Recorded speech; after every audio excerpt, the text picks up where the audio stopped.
नमस्कार मित्रों, मैं आपका ज्योतिषीय सलाहकार आचार्य शिवम नोटिया स्वागत करता हूं पीजे के एस्ट्रो चैनल में।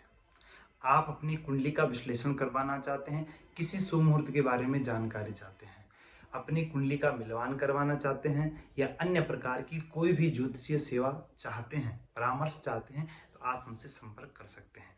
आप कोई धार्मिक अनुष्ठान करवाना चाहते हैं, ग्रहों के दोष निवारण के लिए, ग्रह शांति के लिए, ग्रहों के जप दान इत्यादि की उपाय के बारे में जानकारी चाहते हैं, तो आप हमसे संपर्क कर सकते हैं।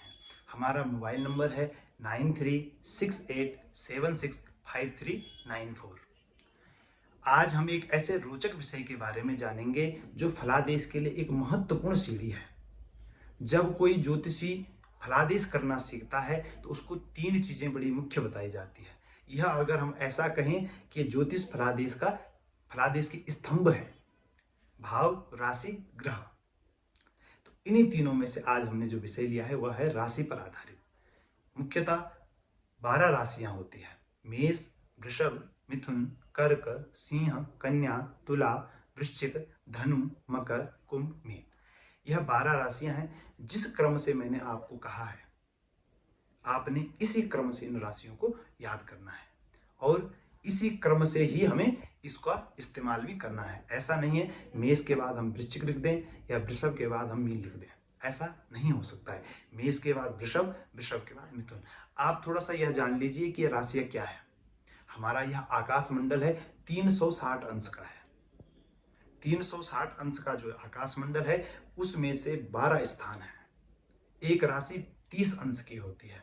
तो इस प्रकार से जो राशियां हैं वह एक आकाश मंडल का जगहों का नाम है, स्थान का नाम है। आप इस तरह से उसको समझ सकते हैं। इन राशियों में लिंग होते हैं। एक राशि पुरुष है तो एक स्त्री है। तो जो विषम राशियां होती हैं वह पुरुष संज्ञक होती हैं, जो सम राशियां होती हैं वह स्त्री संज्ञक राशियां कहलाती हैं। इन राशियों के तत्व होते हैं अग्नि, पृथ्वी, वायु, जल। अब आपने जो याद करना है वह किस प्रकार याद करना है, हम आपको याद करने का तरीका समझाते हैं। आप पहले तत्व को देख लीजिए। आपको हम एक छोटा सा सूत्र बता रहे हैं, अपवज। अर्थात अग्नि, प अर्थात पृथ्वी, व अर्थात वायु, ज अर्थात जल। अग्नि, पृथ्वी, वायु, जल। आपने इसको क्रम से याद करना है। अग्नि, पृथ्वी, वायु, जल, अग्नि, पृथ्वी, वायु, जल। इस क्रम से आप इन तत्वों को याद कीजिए। राशियों को आपने क्रम से याद करना है। उसके बाद मेष, वृषभ, मिथुन, कर्क, अग्नि, पृथ्वी, वायु, जल। यह 4 तत्व हैं और 4-4 करके 3 भागों में आप विभाजित करेंगे तो उनके तत्व आपको पता चल जाएगा। अब इनके सम विषम की जानकारी भी हमें पता चल जाएगी तो हमें इसका पुरुष और स्त्री का बोध भी हो जाएगा, पुरुष स्त्री का ज्ञान भी हो जाएगा। अब बात करते हैं इन राशियों के स्वामी पर।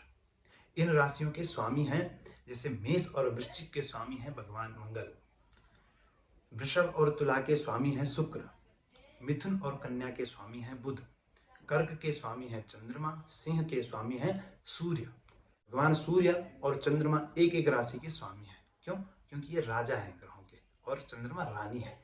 यह एक एक राशि के ही स्वामी हैं।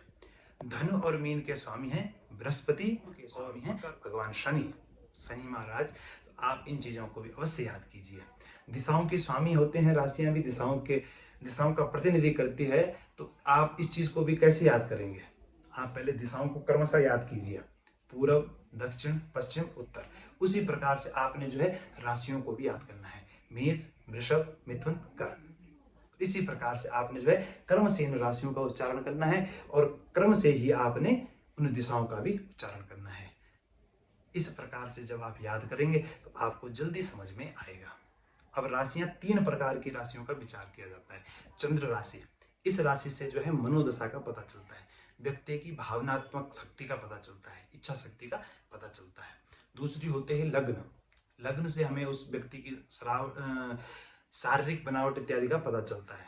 और तीसरा है जो सूर्य राशि होती है, इससे हमें उसके आत्मा इत्यादि चीज का बोध होता है।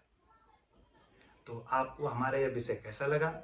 आप इस पर अपनी प्रतिक्रिया दें और हमें कमेंट में बताइए कि आप अगला विषय क्या जानना चाहते हैं, आप अगला विषय क्या चाहते हैं। और हमारी वीडियो को लाइक कीजिए, शेयर कीजिए, सब्सक्राइब कीजिए।